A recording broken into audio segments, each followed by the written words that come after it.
Hello guys, welcome back to my channel drama series. Part 6 तक की कहानी आपको पिछले वीडियो में बता चुकी हूँ, जिसका लिंक आपको मेरे वीडियो सेक्शन में मिल जाएगा। पिछले एपिसोड में हमने देखा था कि नाव खुद का एक अपना स्टोर खोलती है और नाव पूरा मन बना लेती है कि वो तसबुकी के स्टोर को किसी भी कीमत पर हथिया कर रहेगी। दूसरी तरफ तसबुकी अपने स्टोर के लिए एक बड़ा ऑर्डर लेने जाता है तो वो लेडी कहती है, मुझे एक और स्टोर की मिठाई बहुत अच्छी लगती है, इसलिए तुम दोनों में कंपटीशन होगा और तुम दोनों में जिसकी भी मिठाई अच्छी होगी उसे ही ये ऑर्डर मिलेगा। तो तसबुकी ये सुनकर सैड हो जाता है और स्टोर में जाकर सबको ये बात बताता है। तो तसबुकी की माँ जैसे ये सुनती है तो वो बौखला जाती है और कहती है, वो लेडी हमारे साथ ऐसा कैसे कर सकती है, मैं अभी उससे बात करती हूँ। तो तसबुकी कहता है, आप रहने दीजिए, अगर वो लेडी कंपटीशन करवाना चाहती है तो मैं भी रेडी हूँ, मैं भी एक अच्छी मिठाई बनाऊंगा जिससे मैं उस लेडी का दिल जीत लूंगा और वो ऑर्डर हमें ही मिलेगा। इधर वो मिस्टीरियस आदमी नाव को बताता है कि उस लेडी ने अभी तक किसी को भी ऑर्डर नहीं दिया, वो हम दोनों के बीच कंपटीशन करवाना चाहती है ताकि वो ये पता लगा सके किसकी मिठाई बेस्ट है। तो नाव कहती है, मैं अपना बेस्ट दूंगी और ये ऑर्डर मैं लेकर रहूंगी, मेरे पास इस स्टोर के अलावा कुछ भी नहीं है, अगर मुझे तसबुकी के स्टोर को नीचे गिराना है तो मुझे अपने स्टोर को ऊपर उठाना होगा। दूसरी तरफ सियोरी को रास्ते में नाव मिल जाती है तो दोनों रेस्टोरेंट जाकर बातें करती है। तो नाव सियोरी से पूछती है, तसबुकी 3 साल से मिठाइयाँ नहीं बना रहा, क्या वो बिजनेस में इतना बिजी हो गया है कि मिठाइयाँ बनाना भूल गया है? वो हमेशा कहता था कि उसे मिठाइयाँ बनाना बहुत पसंद है और वो स्टोर उसके लिए बहुत मायने भी रखती है, लेकिन अब वो खुद को बिजनेस में ढाल रहा है मिठाइयाँ बनाने के बजाय। तो सियोरी को नाव की ये बातें बहुत बुरी लगती है और वो गुस्सा होकर वहाँ से चली जाती है। आगे नाव अपने स्टोर जाती है और बहुत सैड रहती है। तो वो मिस्टीरियस आदमी नाव से पूछता है, तुम्हें क्या हुआ, तुम इतनी सैड क्यों हो? तो नाव कहती है, मुझे रास्ते में सियोरी मिल गई थी। तो वो मिस्टीरियस आदमी कहता है, क्या सियोरी ने तसबुकी को बता दिया कि तुम यहाँ पर हो? तो नाव कहती है, मुझे नहीं लगता कि सियोरी तसबुकी को बताएगी कि मैं यहाँ पर हूँ। तो मिस्टीरियस आदमी कहता है, क्या तुम्हें फिर से तसबुकी परेशान कर रहा है? क्या तुम्हें नहीं पता तुमने यहाँ तक आने के लिए कितनी मेहनत की है, क्या तुम भूल गई? तो नाव कहती है, नहीं, मैं बिल्कुल नहीं भूली। जब मैं हॉस्पिटल से डिस्चार्ज हुई तो मैं एक स्टोर में काम कर रही थी, लेकिन तब भी उन लोगों को मेरी खुशी देखी नहीं गई और उन लोगों ने मुझे मेरी माँ की तरह ही मुझे फंसाने की कोशिश की और सारा आग का इल्जाम मुझ पर लगा दिया कि मैंने घर में आग लगाई थी दादाजी को मारने के लिए। लेकिन अगर आप नहीं होते तो मैं उन झमेले से छूट नहीं पाती और हमेशा के लिए जेल में ही रह जाती। उसके बाद भी मैंने खुद को संभाला, लेकिन तसबुकी की माँ फिर भी बाज नहीं आई। उन्होंने पूरी मीडिया के सामने मेरी माँ को बदनाम करने की कोशिश की और उस न्यूज़ को देखकर मेरी हालत इतनी खराब हो गई कि मैं जाकर झाड़ियों से गिर गई। अगर आप उस दिन झाड़ियों में नहीं आते और मुझे नहीं बचाते तो पता नहीं मेरा क्या होता। तो मिस्टीरियस आदमी कहता है, तुमने उस दिन मुझसे कुछ मांगा था, तुम चाहती थी कि तुम्हारा भी एक स्टोर हो, इसलिए मैंने तुम्हें ये स्टोर खोल कर दिया है। तो नाव कहती है, मैं ये स्टोर इसलिए खोलना चाहती थी ताकि मैं तसबुकी के स्टोर को टेक ओवर कर सकूं, क्योंकि तसबुकी को अब मिठाइयाँ बनाने में कोई इंटरेस्ट नहीं रह गया, उसे बस अब बिजनेस करना ही आता है, इसलिए मैं उस स्टोर को किसी भी कीमत पर अपना बना कर रहूंगी। इधर तसबुकी की माँ टेंशन में होती है कि अगर तसबुकी इस कंपटीशन में नहीं जीत पाया तो उसे बहुत बड़ा लॉस लगेगा और उसके स्टोर का नाम भी खराब होगा। तो तसबुकी की माँ कांग्रेसमैन से हेल्प मांगती है और कहती है, आपको किसी भी कीमत पर तसबुकी को ही जिताना होगा। तो कांग्रेसमैन कहते हैं, तुम टेंशन मत लो, इस कंपटीशन में सिर्फ तसबुकी ही जीतेगा और कोई नहीं। तो तसबुकी की माँ ये सुनकर खुश हो जाती है। आगे कंपटीशन का दिन आ जाता है और नाव बाहर टहल रही होती है कि तभी उसकी नज़र तसबुकी पर पड़ती है। तो नाव तसबुकी के पास जाती है तो तसबुकी नाव को देख ही नहीं पाता और वो कहता है, तुम कौन हो? तो नाव ये सुनकर पूरी तरह शॉक्ड हो जाती है। तो तसबुकी नाव को कहता है, 1 मिनट रुको, मैं अभी ठीक हो जाऊंगा। कि तभी उधर से सियोरी आ रही होती है तो नाव वहाँ से चली जाती है और नाव को पता चलता है कि उस आग की वजह से तसबुकी की आँख की रोशनी धीरे धीरे जा रही है और तसबुकी अपनी आँखों की वजह से ही मिठाई नहीं बना रहा, ना कि वो बिजनेस में बिजी है और तसबुकी धीरे धीरे अंधा हो रहा है। दूसरी तरफ जब तसबुकी की आँखों की रोशनी आती है तो उसके सामने सियोरी रहती है। इधर सारे लोग तसबुकी और और नाव की मिठाइयाँ टेस्ट करते हैं तो उन्हें नाव की मिठाइयाँ ज्यादा पसंद होती है, पर कांग्रेसमैन की वजह से उन लोगों को तसबुकी को ही जिताना पड़ता है। जब तसबुकी की माँ को ये बात पता चलती है तो तसबुकी की माँ बहुत खुश होती है। तो तसबुकी भी ये सुनकर बहुत खुश होता है और उसे लगता है कि उसकी मेहनत का फल है कि वो ये कंपटीशन जीता है। इधर जब नाव को पता चलता है कि वो कंपटीशन में हार गई है तो वो सैड हो जाती है। तो वो मिस्टीरियस आदमी नाव को बताता है तुम्हारी मिठाइयाँ में कोई कमी नहीं थी, और वो मिस्टीरियस आदमी नाव को तसबुकी की माँ और कांग्रेसमैन की फोटो दिखाता है। ये सब तसबुकी की माँ का किया कराया है। तसबुकी की माँ और कांग्रेसमैन के बीच कुछ चल रहा है। उसने कांग्रेसमैन को अपने झांसे में ले लिया और उसी की वजह से तसबुकी ये कंपटीशन जीता है। तो नाव कहती है जैसा तसबुकी की माँ ने हम लोगों के साथ किया है हम भी वैसा ही उसके साथ करेंगे। आगे तसबुकी की माँ कांग्रेसमैन को घर बुलाती है उनका शुक्रिया अदा करने के लिए, क्योंकि उन्हीं की वजह से तसबुकी इस कंपटीशन में जीत पाया। कि तभी उधर से तसबुकी आ जाता है और वो ये सब सुन लेता है और तसबुकी अपनी माँ पर बहुत गुस्सा करता है और कहता है आपने ऐसा क्यों किया। तो तसबुकी की माँ कहती है मैंने ये सब स्टोर के लिए किया, अगर मैं ऐसा नहीं करती तो हमारा स्टोर हार जाता और हमारे स्टोर की बहुत बदनामी भी होती, इसलिए मैंने ये सब किया। तो तसबुकी कहता है आपने बहुत गलत किया है, मैं इसे किसी भी कीमत पर एक्सेप्ट नहीं करूँगा। तो तसबुकी की माँ कहती है तुम एक्सेप्ट करो या ना करो, मैं इस स्टोर को ऊंचाइयों तक ले जाने के लिए कुछ भी कर सकती हूँ। तो तसबुकी कहता है मुझे शर्म आती है ये कहते हुए कि आप मेरी माँ हो, और ये कहकर तसबुकी वहाँ से चला जाता है। इधर नाव उस कांग्रेसमैन को अपने स्टोर पर इनवाइट करती है तो कांग्रेसमैन को नाव की मिठाइयाँ बहुत पसंद आती है। कि तभी उधर से तसबुकी आ जाता है। तो कांग्रेसमैन तसबुकी को कहता है तुम यहाँ पर क्या कर रहे हो, क्या तुम अपने बिजनेस राइवल का स्टोर देखने आए हो।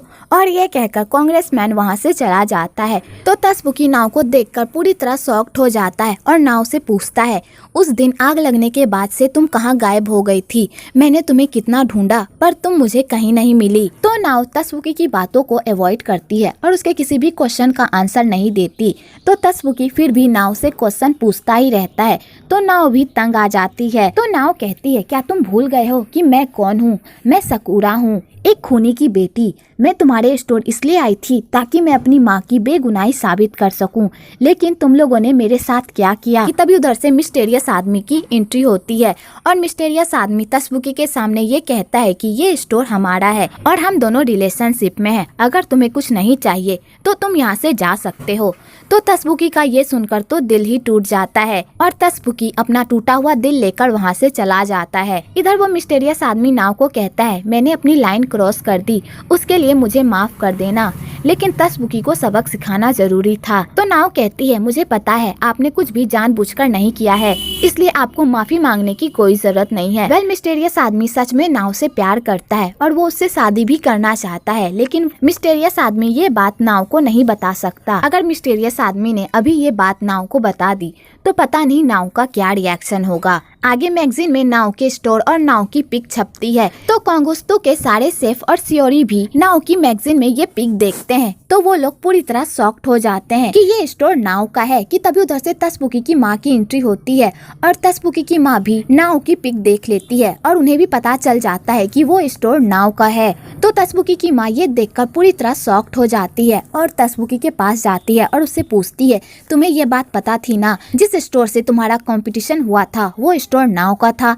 तो तसबुकी कहता है हाँ मुझे ये बात पता थी। आगे तसबुकी डॉक्टर के पास जाता है तो डॉक्टर तसबुकी की हालत देखकर तसबुकी को सर्जरी के लिए सजेस्ट करते हैं और तसबुकी को ये भी बताते हैं कि अगर उसने सर्जरी नहीं की तो वो पूरी जिंदगी के लिए अंधा हो सकता है। तो तसबुकी कहता है क्या इस सर्जरी के बाद मैं पूरी तरह ठीक हो जाऊंगा। तो डॉक्टर कहते हैं नहीं, तुम पूरी तरह ठीक नहीं हो पाओगे, लेकिन तुम्हारी आंखें कुछ दिनों के लिए ठीक हो सकती है, लेकिन अगर तुम सर्जरी नहीं करवाते तो तुम पूरी जिंदगी के लिए अंधे सकते हो। पर तसबुकी सर्जरी के लिए मना कर देता है क्योंकि अगर उसने सर्जरी करवा ली तो उसे 3 हफ्तों के लिए बेड पर रहना होगा और अगर तसबुकी 3 हफ्तों के लिए बेड पर रह गया तो वो गार्डन पार्टी की तैयारी नहीं कर पाएगा। तो तसबुकी सर्जरी के लिए मना कर देता है और वहाँ से जाने लगता है कि तभी वो नाव से टकरा जाता जाता है तो तसबुकी नाव को फिर से नहीं देख पाता, पर नाव तसबुकी को देख लेती है और कहती है क्या तुम्हारी आंखों की रोशनी फिर से चली गई।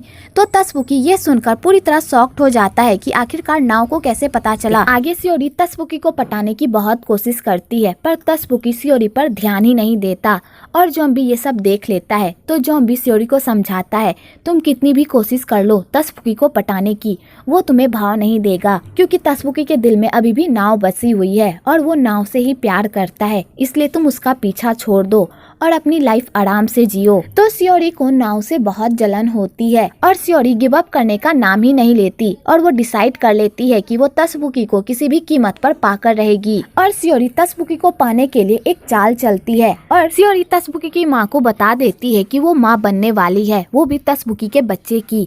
तो तसबुकी की माँ ये सुनकर बहुत खुश हो जाती है और कहती है तुम अब टेंशन मत लो, मैं तुम दोनों की शादी करवा कर रहूंगी। और तसबुकी की माँ सियोरी को लेकर उसके पापा के पास जाती है।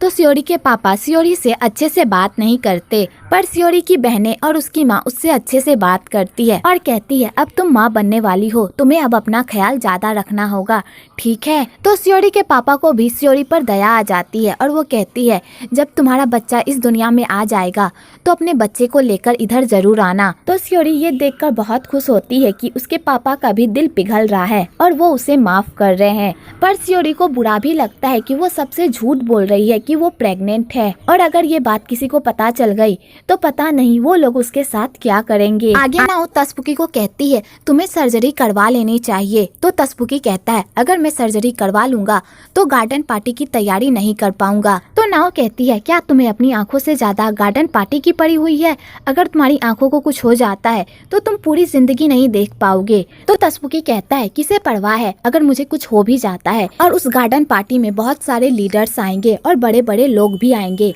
और अगर हमने उनका स्वागत अच्छे से नहीं किया तो हमारे फैमिली और हमारे स्टोर की बहुत ही बदनामी होगी। अगर ऐसा हुआ तो मेरा स्टोर वहीं पर दम तोड़ देगा और मैं भी। तो नाव को पता चल जाता है कि तसबुकी के लिए वो स्टोर अभी भी उतना ही मायने रखता है जितना पहले रखता था। तसबुकी जरा भी नहीं बदला है, वो तसबुकी वही तसबुकी है जिससे नाव ने कभी प्यार किया था। आगे तसबुकी वहाँ से जाने लगता है तो नाव तसबुकी को कहती है चाहे कुछ भी हो जाए मैं अपना मन नहीं बदलूंगी, मैं कोंगेस्तु स्टोर को किसी भी कीमत पर पाकर रहूंगी, क्योंकि मेरी माँ ने वो स्टोर मेरे लिए छोड़ा है, इसलिए मैं उस स्टोर को किसी भी कीमत पर पाकर रहूंगी, चाहे मुझे कानून के पास क्यों ना जाना पड़े। तो तसबुकी ये सुनकर चला जाता है। आगे तसबुकी को अपने बचपन की थोड़ी थोड़ी बातें याद आने लगती है और उसे ये याद आने लगता है कि जिस दिन उसके पापा का कत्ल हुआ था वहाँ पर कोई और भी था, पर तसबुकी को उसका चेहरा याद नहीं आता। तो तसबुकी को सबसे पहले अपनी माँ पर ही शक होता है, लेकिन वो अपनी माँ पर शक नहीं कर पाता, क्योंकि जिस रात उसके पापा का कत्ल हुआ था उस रात उसकी माँ पूरे टाइम उसके साथ थी। तो उसकी माँ उसके पापा का कत्ल नहीं कर सकती, फिर कौन था जिसने मेरे पापा को मारा। तो तसबुकी डिसाइड कर लेता है कि वो किसी भी कीमत पर अपने पापा के हथियारे का पता लगा कर रहेगा। आगे तसबुकी मिठाई बना रहा होता है कि तभी उधर से तसबुकी की माँ आती है और तसबुकी की माँ तसबुकी को बताती है कि सियोरी प्रेग्नेंट है। तो तसबुकी जैसे ही ये सुनता है तो बेचारा शॉक्ड हो जाता है और वो सोचने लगता है उसने आज तक सियोरी को हाथ नहीं लगाया तो वो प्रेग्नेंट कैसे हो गई। तो तसबुकी सियोरी के पास जाता है पूछने के लिए ये सब क्या चल रहा है। तो सियोरी खुद को तसबुकी को सौंप देती है और कहती है प्लीज तसबुकी मेरे साथ रिश्ता बना लो और मुझे अपने बच्चे की माँ बनने का सुख दो। मैंने सबसे झूठ कहा कि मैं तुम्हारे बच्चे की माँ बनने वाली हूँ, प्लीज इस झूठ को सच में बदल दो। तो तसबुकी कहता है अगर मैं हमारे एंगेजमेंट के पहले वाला तसबुकी होता तो मैं तुम्हारी ये विश जरूर पूरी कर देता, लेकिन अब मुझसे ये नहीं हो पाएगा क्योंकि मेरे दिल में कोई और है और मेरा दिल ये इजाजत नहीं देता कि मैं किसी और के साथ संबंध बनाऊं, इसलिए मेरा पीछा छोड़ दो। और रही बात तुम्हारी प्रेगनेंसी की तो मैं ये बात किसी को भी नहीं बताऊंगा और तुम जब तक चाहे इसे छुपा सकती हो और जब तुम्हारा मन करे तो तुम ही सबको बता देना। और ये कहकर तसबुकी वहाँ से चला जाता है। तो बेचारी सियोरी का पूरी तरह दिल टूट जाता है। आगे मिस्टेरियस आदमी नाव को बताता है कि मुझे पता चला है कि जिस दिन आग लगी थी उस दिन तसबुकी की माँ दादाजी के रूम में गई थी, पता नहीं वो उस दिन वहाँ पर क्या करने गई थी। तो नाव ये सुनकर शॉक्ड हो जाती है। इधर कांग्रेसमैन तसबुकी की माँ को कॉल करता है और कहता है नाव हमारे रिलेशन के बारे में जानने की कोशिश कर रही है और अगर उसे हमारे रिलेशन के बारे में पता चल गया तो बहुत बड़ा बवाल हो जाएगा। तो तसबुकी की माँ ये सुनकर शॉक्ड हो जाती है और वो सोचने लगती है कि अगर नाव को कुछ पता चल गया तो ये स्टोर उसके हाथ से चला जाएगा, इसलिए मुझे कुछ करना होगा। तो तसबुकी की माँ दादाजी को अपने तरफ घुमाने की बहुत कोशिश करती है, पर दादाजी उसे भाव ही नहीं देते कि तभी नाव भी आती है दादाजी से मिलने के लिए। तो तसबुकी की माँ जैसे ही नाव को देखती है तो उनके होश ही उड़ जाते हैं। तो साकुरा तसबुकी की माँ को कहती है, अगर कांग्रेसमैन तुमसे अपने सारे रिश्ते तोड़ लेंगे तब तुम क्या करोगी। तो तसबुकी की माँ को ये सुनकर बहुत गुस्सा आता है और वो नाव को नीचा दिखाने के लिए नाव को ये बता देती है कि सियोरी प्रेग्नेंट है। तो नाव जैसे ही ये सुनती है तो बेचारी को बहुत बड़ा धक्का लगता है और तसबुकी की माँ नाव को धक्का देकर वहाँ से जाने लगती है। तो नाव तसबुकी की माँ को कहती है, चाहे तुम कुछ भी कर लो, वो स्टोर मेरा है क्योंकि मैं इत्सुकी की रियल बेटी हूँ और ये बात तुम झुठला नहीं सकती।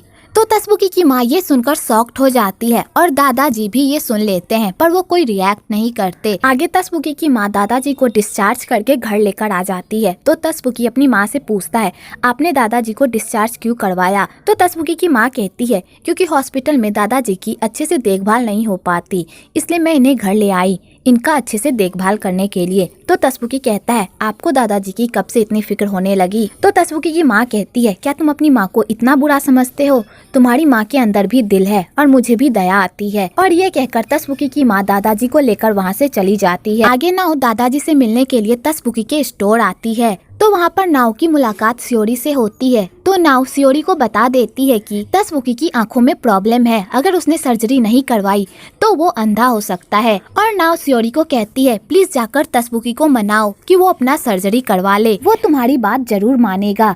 तो सियोरी कहती है, मैं ये नहीं कर सकती क्योंकि वो मेरी बात नहीं मानेगा। आगे नाव दादाजी से मिलती है। तो दादाजी नाव से पूछते हैं, तुमने जो हॉस्पिटल में कहा, क्या तुम सच में मेरी इत्सुकी की बेटी हो। तो नाव दादाजी को डीएनए रिपोर्ट दिखाती है और कहती है, मैं ही इत्सुकी की बेटी हूँ। तो दादाजी उस डीएनए रिपोर्ट को देखकर समझ जाते हैं कि नाव ही उनकी रियल पोती है। कि तभी वहाँ पर तसबुकी की माँ भी आ जाती है और वो भी ये सब देख लेती है। तो तसबुकी की माँ गुस्से से वो दोनों रिपोर्ट फाड़ देती है और कहती है, अब किसी को भी नहीं पता चलेगा कि तुम इस खानदान की बेटी हो। तो नाव उस रिपोर्ट को देखकर रोने लगती है क्योंकि उसकी माँ की आखिरी निशानी वही होती है, क्योंकि उसकी माँ ने बस वो रिपोर्ट ही तो उसके लिए छोड़ा हुआ होता है जिससे ये प्रूफ हो सकता था कि वो उस खानदान की बेटी है। कि तभी वहाँ पर तसबुकी आ जाता है। तो तसबुकी की माँ बात को बदल देती है। तो दादाजी तसबुकी की माँ और तसबुकी को बाहर जाने को कहते हैं क्योंकि उन्हें नाव से अकेले में बात करनी होती है। तो दादाजी नाव को कहते हैं, अगर तुम सच में मेरे बेटे की बेटी हो